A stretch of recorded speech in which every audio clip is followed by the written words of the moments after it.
मंदिर में चमत्कार तो शुरू से बहुत हुए, लेकिन सबसे बड़ा चमत्कार 1965 में हुआ।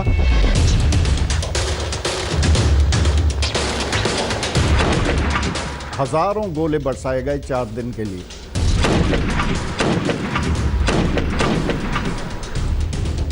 एक बड़ा गोला 20 मीटर से 25 मीटर के एरिया में कुछ भी नहीं छोड़ेगा। वाकई अगर वो बम फटते तो वो मंदिर, छोटा सा तो मंदिर है, उसके तो परखच्चे उड़ जाते।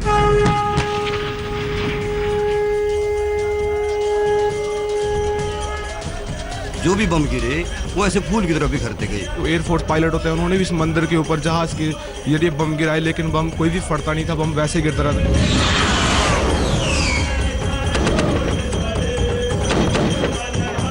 ना मंदिर को कोई नुकसान हुआ, ना हमारी सेना को कोई नुकसान हुआ। ये दैवी प्रभाव से हुआ। माता जी ने प्रत्यक्ष दर्शन दिए और बोला इस स्थान छोड़ के कहीं भी मत जाना, आपको कुछ भी नहीं होगा।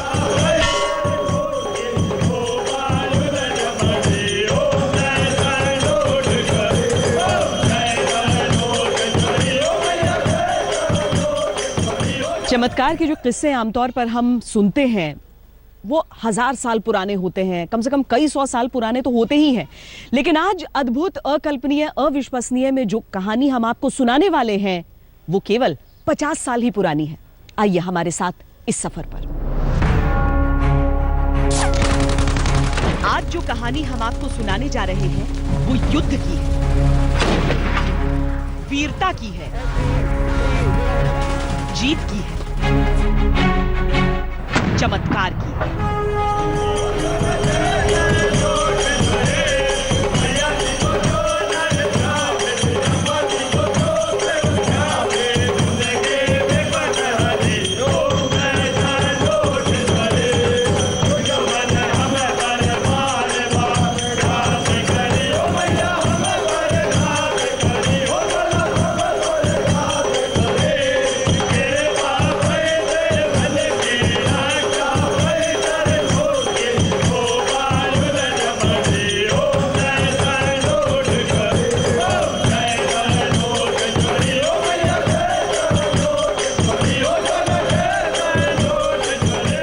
को आस्था बोलते हैं हम लोग, और ज़रूर कोई ऊपर की शक्ति है जो हमारी पूरी सेना और बीएसएफ के जवानों का हौसला बढ़ा रही है। माता के जब भी हम किसी भी जो भी शुद्ध कार्य करने के लिए जाते हैं या कहीं भी ड्यूटी के लिए कहीं जाते हैं तो माता का मंदिर हर पोस्ट पे होता है। बताते हैं 5000 आज मैंने एक साथ अटैक किया था, तो यहाँ पे वो टोटल 8 आदमी थे और 8 आदमी ने माता जी से प्रार्थना की।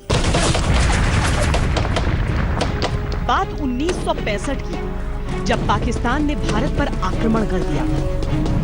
हथियारों का जवाब हथियारों से दें।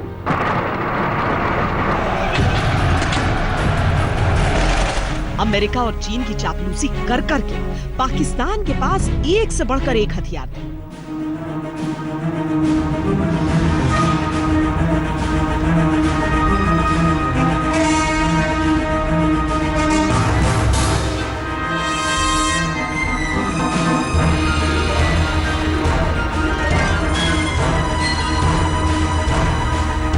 भारत ने केवल 3 साल पहले चीन के खिलाफ एक कठिन युद्ध लड़ा था, उस पर अकाल की मार। इन दुश्वारियों के बीच भारत के पास अगर कुछ था तो पराक्रम, हिम्मत और सच्चाई। फिर भी पाकिस्तान के उस दुस्साहस का भारतीय फौज ने मुंहतोड़ जवाब दिया, हर मोर्चे पर मार दी थी। आज हम जीत की उस कहानी में एक छोटे लेकिन बेहद अहम मोर्चे का किस्सा सुनाएंगे। ये मोर्चा है राजस्थान में। राजस्थान में पाकिस्तान से लगी रेतीली सीमा 1000 किलोमीटर से अधिक लंबी है। यहीं जैसलमेर से तकरीबन 120 किलोमीटर की दूरी पर है तनोट गांव। ये इस हिस्से में भारतीय सीमा का आखिरी सिविलियन इलाका है। इससे आगे बीएसएफ की बीओपी है, इसके बीच में पूरा डिजर्ट एरिया है। कोई भी में कोई सिविल बिल्डिंग, कोई मकान या कोई गांव या पॉपुलेशन कोई नहीं। एक तो मरुभूमि की कठिन जिंदगी और उस पर सरहद से बिल्कुल सट। यहाँ से भारत पाकिस्तान सीमा की दूरी होगी तकरीबन 20 किलोमीटर। यहाँ के जितने भी गांव हैं उन्हें खतरे की हल्की सी आहट पे भी खाली करा लिया जाता है। ये एक सेना का बंकर है जिसका इस्तेमाल युद्ध के लिए तैयार रहने के लिए किया जाता है। हालांकि इस तरह के तमाम बंकर सड़क के किनारे किनारे आपको मिलेंगे जिनका इस्तेमाल अब नहीं होता, जिनमें पूरी तरीके से अब रेत भर चुकी है।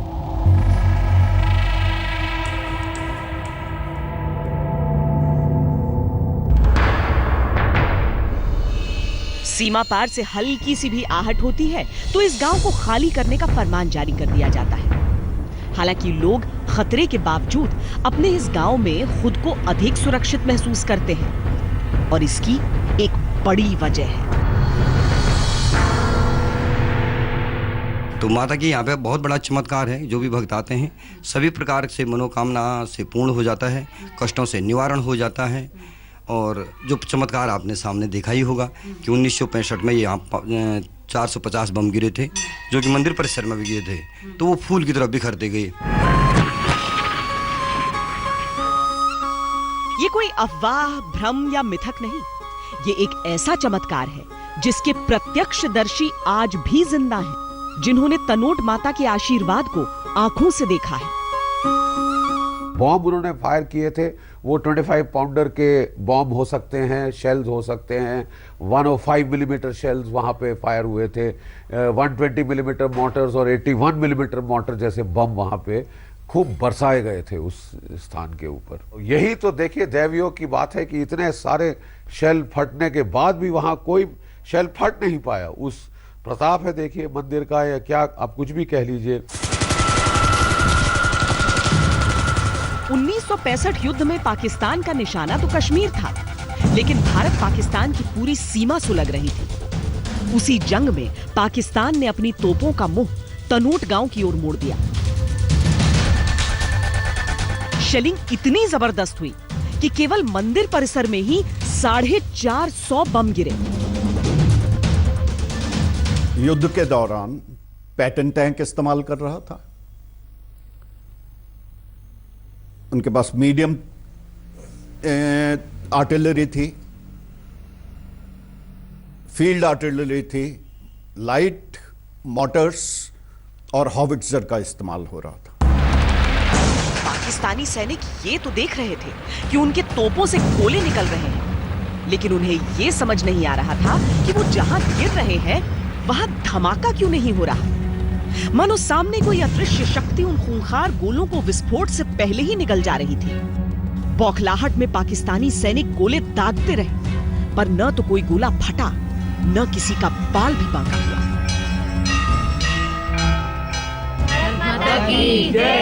भारत माता की जय, भारत माता की जय, तनोट माता की जय। कहते हैं उस रोज तनोट में केवल 8 सैनिक एक पेड़ के नीचे मौजूद थे। एक सिक्का में इस कॉर्नर सिक्का ही बांटते हैं, नोट नहीं बांटते हैं, क्योंकि नोट तो उसमें प्रसाद है और है, पानी पड़ता है। अच्छा, पानी पड़ता है, ताकि आपकी मनोकामना पूरी हो जाए तब आके आप जी। चलिए ये मैं पहले माता के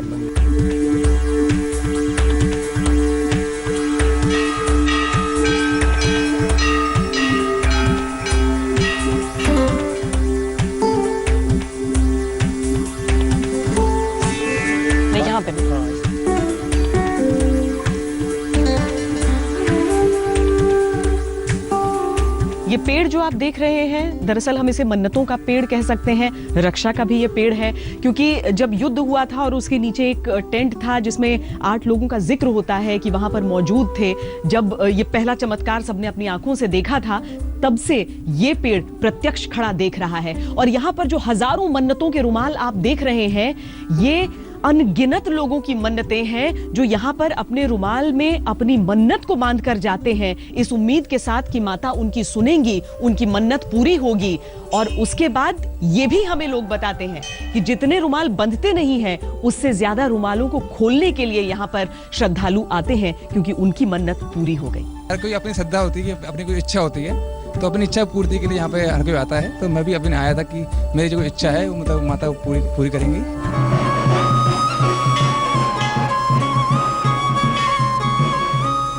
इन कहानियों को सुनकर तनोट माता के दर पर माथा टेकने वाले दूर दूर से भक्त आते हैं। लोगों की अटूट आस्था है कि मां के दर से कोई खाली हाथ नहीं लौटता है।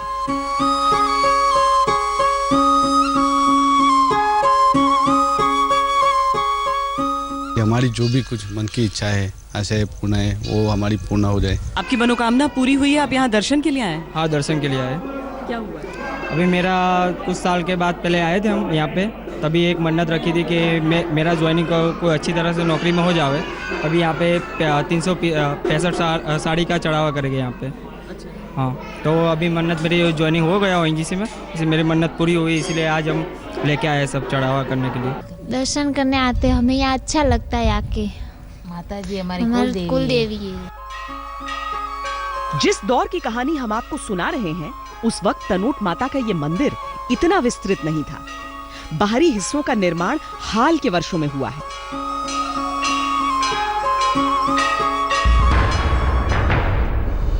यानी उतनी छोटी सी जगह पर इतनी भारी बमबारी की गई। लगातार बगैर रुके बम बरसाए गए, पर न तो इंसान और न ही मंदिर को एक खरोंच भी आई। हम समझते हैं कि 21वीं सदी में ये बातें ही अकल्पनीय हैं। हमने हथियारों के एक्सपर्ट से बातचीत कर इसकी वजहें जानने की भी कोशिश की, जो कि हम आपको आगे दिखाएंगे। पहले तनोट माता के चमत्कार का पूरा बखान सुनिए। पाकिस्तान के असलहे से दागे जा रहे ये बम कोई बेकार बम नहीं थे। ये बारूद का भंडार अगर फट जाए तो मीलों तक लोगों के परखच्चे उड़ा दे, इमारतों का नामो निशान मिटा दे। अपने बमों का यह हश्र पाकिस्तान को कबूल नहीं हो रहा था। उसे समझ ही नहीं आ रहा था कि गलती क्या हो रही है, कहां हो रही है। इसी बात को समझने के लिए वो एक के बाद एक बम दागे जा रहे थे। मानो तनोट की बर्बादी को पाकिस्तान ने चुनौती मान लिया था। पाकिस्तान को लग रहा था कि एक मामूली सी चार दीवारी और उसके बगल में एक पेड़ में आखिर ऐसा क्या है जो वो शक्तिशाली से शक्तिशाली बम को निरस्त कर दे रहा था। क्या ये कोई तकनीक थी जिसे हिंदुस्तानी सेना ने विकसित किया था? क्या कोई ऐसा अदृश्य ढाल था जो बमों को वहां गिरने ही नहीं दे रहा था? मंदिर परिसर पर निशाना साधकर पाकिस्तान ने करीब 450 बम बरसाए। छटपटाहट में और उस अनामित शक्ति को परखने के लिए गांव पर भी गोले दागे। युद्ध के बाद जब उन गोलों की गिनती हुई तो देखा गया कि करीब 3000 गोले तनोट पर गिरे थे, लेकिन इनमें से एक में भी विस्फोट नहीं हुआ था, और अगर हुआ भी तो उसके निशान मौजूद नहीं थे। तनोट माता की शरण में जो सैनिक थे वो विस्मित थे। मां की शक्ति के आगे नतमस्तक थे। उनके हाथों ने गोलियां तो खूब चलाई थी, गोले भी खूब दागे थे। भारत मां के लिए सीना आगे करने में वो पल भर को भी नहीं सोचते थे। उनमें हौसला कूट कर भरा था। लेकिन भारत के ये वीर सपूत आज आंखों के सामने एक अद्भुत चमत्कार देख रहे थे।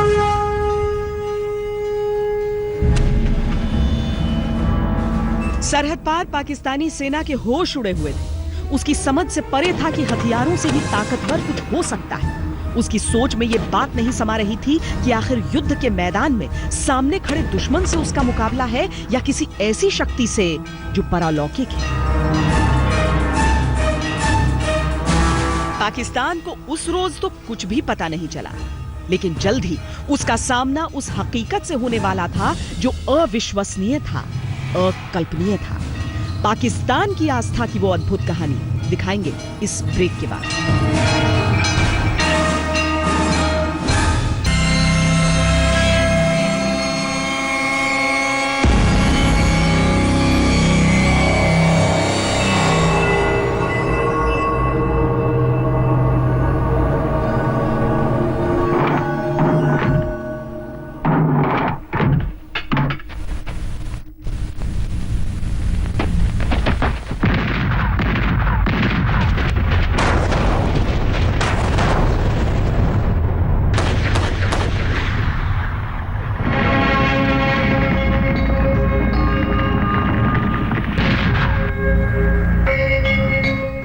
इंसान ने विनाश के लिए बनाए हथियार और ऊपर वाले ने बचाने के लिए बनाया चमत्कार।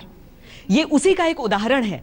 यहां पर आप जितने भी बम देख सकते हैं उन्हें नुमाइश के लिए रखा गया है, लेकिन वो याद दिलाते हैं कि दरअसल कौन सी एक ऐसी चीज है जो हमें समझ में न भी आए लेकिन हमारे इर्द गिर्द है शायद, उसे ही यहां पर दर्शाया गया है। जो भी यहां पर आता है अगर माता के मंदिर में मत्था टेकता है तो माता के चमत्कार के इस नमूने को जरूर देख कर जाता है। यहां तनोट में एक एक कर बम गिराए जा रहे थे।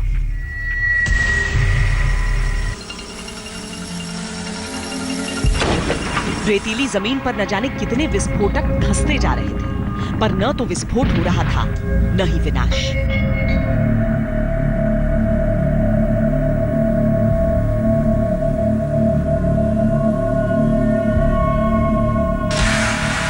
अब तक पाकिस्तान को समझ आ चुका था कि इतने बमों को खामोशी से निगल जाना इंसानी शक्ति से परे था, पर यह युद्ध था। पराजय होने पर भी उसे स्वीकार करने की परंपरा नहीं है। लेकिन यहां जिस शक्ति से पराजय हुई थी उससे तो इंसान जीत ही नहीं सकता। यही वजह थी कि युद्ध विराम के बाद जब सरहद पर सैनिकों की पहली मुलाकात हुई तो पाकिस्तानी सैनिकों के मन में केवल एक सवाल था। जिस तरह का मुकाबला, भीषण आक्रमण उस वक्त हुआ था और जिस तरह का भीषण मुकाबला हुआ था उसमें एक भी बम का यहाँ पर न फटना, आपको क्या लगता है? हमारे को तो यही लगता है कि माता की शक्ति होने की वजह से ही नहीं बम फट पाए, नहीं तो ये जो इतने बमबारी होने के बाद ये सब नामुमकिन है कि जो ये स्थान सुरक्षित रह जाता।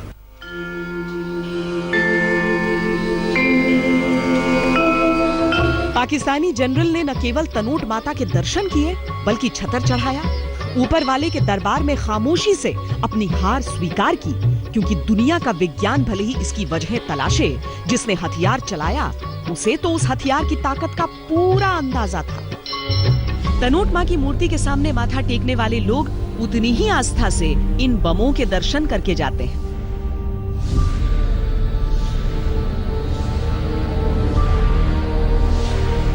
पर हम विश्वास प्रबल करने के लिए ये जानना चाहते थे कि यह मुमकिन कैसे हुआ। कुछ विशेषज्ञों ने हमें बताया कि रेत में विस्फोट का असर कम होता है। किसी भी शक्तिशाली विस्फोटक का परीक्षण या तो पानी के नीचे, वातावरण के ऊपर या जमीन के नीचे किया जाता है। जो जमीनी सतह ऐसे प्रयोगों के लिए सर्वश्रेष्ठ मानी जाती है वो रेतीली होती है। भारत में हुए परमाणु परीक्षण के लिए थार रेगिस्तान के पोखरण को चुना गया था।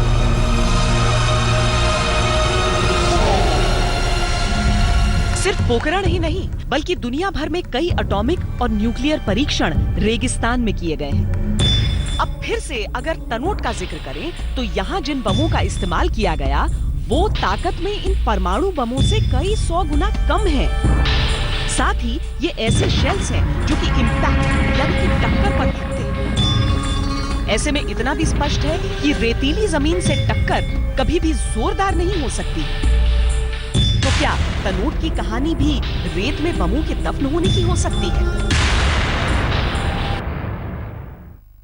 हो सकता है ये दैवी प्रभाव हो, लेकिन मेरा मानना ये है कि जो शेलिंग हो रही थी, क्योंकि तनोट एक रेत के तीलों का समूह है और ये रेत बड़ी सॉफ्ट सैंड थी, वो शेल, वो गोले रेत में धंस रहे थे और अंदर रेत के अंदर फट रहे थे, जिसकी वजह से उनका प्रभाव कम हो गया। लेकिन अगर ऐसा है तो दुनिया का हर रेगिस्तानी इलाका किसी भी आक्रमण के खिलाफ प्राकृतिक कवच साबित होता, पर ऐसा है नहीं। चाहे गल्फ वॉर को याद करें या हाल में अफ्रीका में चल रहे संघर्ष को देखें, शेलिंग से तबाही आम है। साथ ही सवाल एक और है, वो ये कि इक्का दुक्का बम रेत में निरस्त हो सकते हैं, लेकिन क्या हजारों बम बेकार निकल सकते हैं? हमारा एक और सवाल अनसुलझा था। तनोट का इलाका रेतीला है, ये सच है, लेकिन ऐसा नहीं कि यहाँ पर इमारतें नहीं हैं। मंदिर भी तो ईंट पत्थर का ही है और गांव में घर भी बड़ी तादाद में है। फिर ये कैसे मुमकिन हुआ कि बम सिर्फ उन्हीं जगहों पर गिरे जहां निर्माण नहीं था? रेत में फंसने की वजह से विस्फोट न होना समझ में आता है, पर केवल चुन चुन कर रेत पर ही गिरने की वजह समझ से परे।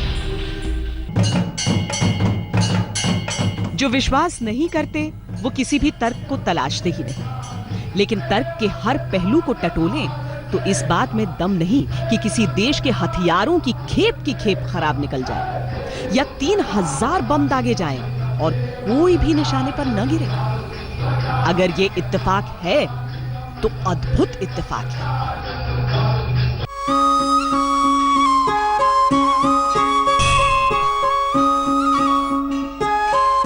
तनोट माता मंदिर में एक पूरा दिन बिताते हुए हम वहां बीएसएफ के बहादुर जवानों से भी बातचीत करते रहे। मां के चमत्कार में उनकी अटूट आस्था देखकर एक अकल्पनीय सा एहसास हो रहा था।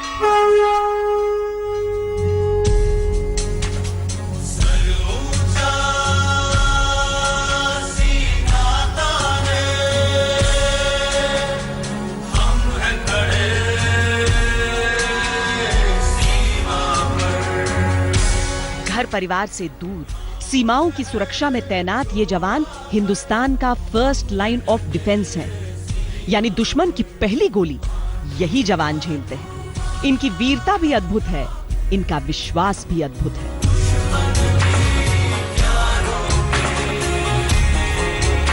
कहते हैं किसी भी सेना की सफलता के पीछे होता है उसके सैनिकों का अनुशासन। वो केवल आदेश का पालन करते हैं, सवाल नहीं पूछते।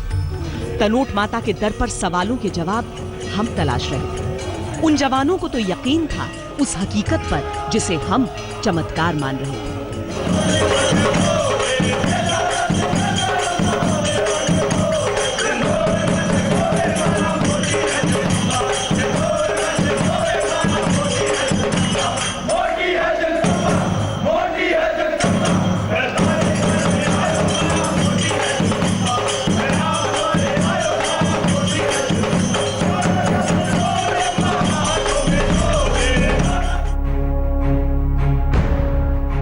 केवल मंदिर परिसर ही नहीं बल्कि आसपास के पोस्ट पर तैनात हर जवान को पूरा भरोसा था कि जब तक तनोट माता की कृपा उन पर बनी रहेगी, दुश्मन उनका बाल भी बांका नहीं कर सकता। 1965 और 1971 की कहानी तो अब किंवदंती बन चुकी है, लेकिन ये केवल युद्ध की बात नहीं है। रोजाना इतनी जटिल परिस्थितियों में महफूज रहने को भी ये आशीर्वाद ही समझते हैं। देशभक्ति से बढ़कर आखिर कौन सी भक्ति हो सकती है? श्रद्धा का एक रूप आपको हमने दिखाया, ये श्रद्धा का दूसरा रूप है सरहद की निगहबानी। चाहे दिन हो, चाहे रात हो, चाहे मौसम जैसा भी क्यों ना हो, लेकिन हमारा सरहद अगर महफूज है तो सुरक्षा की इस पहली पंक्ति की वजह से भक्ति, चमत्कार, आस्था, वीरता, ये सारी चीजें आपके सामने हैं। ये सब कुछ अद्भुत है, अकल्पनीय है, कुछ के लिए शायद अविश्वसनीय भी। हमारी इस पेशकश में इतना ही। देश और दुनिया की बाकी खबरों के लिए आप देखते रहिए आज तक।